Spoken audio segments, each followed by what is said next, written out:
Israel America মিলে ইরানের উপর একটা ভয়ঙ্কর হামলা চালিয়েছে, আর এই হামলার পরপরই বেরিয়ে আসেন মুস্তফা খামেনি। প্রথমবারের মতো মুস্তফা খামেনিকে এই ভিডিওতে দেখা গিয়েছে। শুধু ভিডিওতে দেখাই যায়নি, তিনি কিন্তু একটা সতর্ক বার্তা দিয়েছে, একটা ভয়ঙ্কর হামলার পরিকল্পনা করতেছে। এই ভিডিওতে কিন্তু সেইটাও তিনি প্রকাশ করেছে। কোথায় হামলা করবে তাও কিন্তু স্পষ্ট দেখিয়ে দিয়েছে, আপনাদেরকে সেটাও দেখাবো।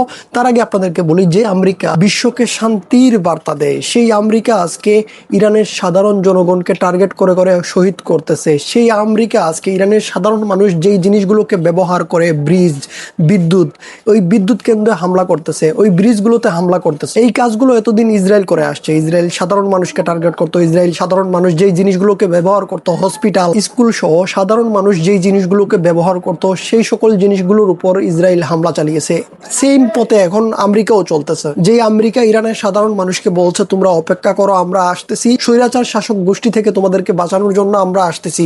এইটা হচ্ছে সেই আশা। সাধারণ মানুষ, যেই সাধারণ মানুষকে বাঁচানোর জন্য আসার কথা ছিল আমেরিকাকে, এখন সেই সাধারণ মানুষকে টার্গেট করে মারতেছে আমেরিকা। ইরান প্রথমবারের মতো মুস্তফা খামেনির একটি ভিডিও প্রকাশ করেছে। ভিডিওতে দেখা যাচ্ছে, ছবিগুলোতে একটি কক্ষর ভেতরে ইসরায়েলের ডিমোনা পারমাণবিক চুল্লি কেন্দ্রের একটি বড় ছবি এবং তার স্থানক্য দেখা যাচ্ছে। অর্থাৎ মুস্তফা খামেনির যেই ভিডিওটি প্রকাশ পেয়েছে, এই ভিডিওতে স্পষ্ট দেখা যাচ্ছে ইসরায়েলের যেই ডিমোনা, যেখানে ইসরায়েলের পারমাণবিক বোমা রাখা আছে, ওখানে হামলা চালানোর একটা পরিকল্পনা করতেছে মুস্তফা খামেনি আর আইআরজিসি। এখানে দেখতে পারবেন যে ইসরায়েলের একজন সাংবাদিকও কিন্তু এই বিষয়টি নিশ্চিত করেছে। তবে অনেকেই প্রশ্ন তুলেছে, ইরানীয় মিডিয়া যে ভিডিওটি প্রকাশ করেছে মুস্তফা খামেনির, এটা নাকি এআই দিয়ে তৈরি করা। কয়েকদিন আগে আমরা যেভাবে বলেছিলাম যে নেতানিয়াহুর ভিডিওগুলো এআই দিয়ে তৈরি করা, এখন ইসরায়েলি মিডিয়া আর আমেরিকান মিডিয়া দেখানোর চেষ্টা করতেছে মুস্তফা খামেনির যে ভিডিওটি প্রকাশ পেয়েছে, এটা নাকি এআই দিয়ে তৈরি করা। মুস্তফা খামেনি যখন হাঁটছিলেন তখন তার আঙ্গুল 6টা হয়ে যাচ্ছে, এমনটা তো ইসরায়েলের প্রধানমন্ত্রী নেতানিয়াহুরও হয়েছিল।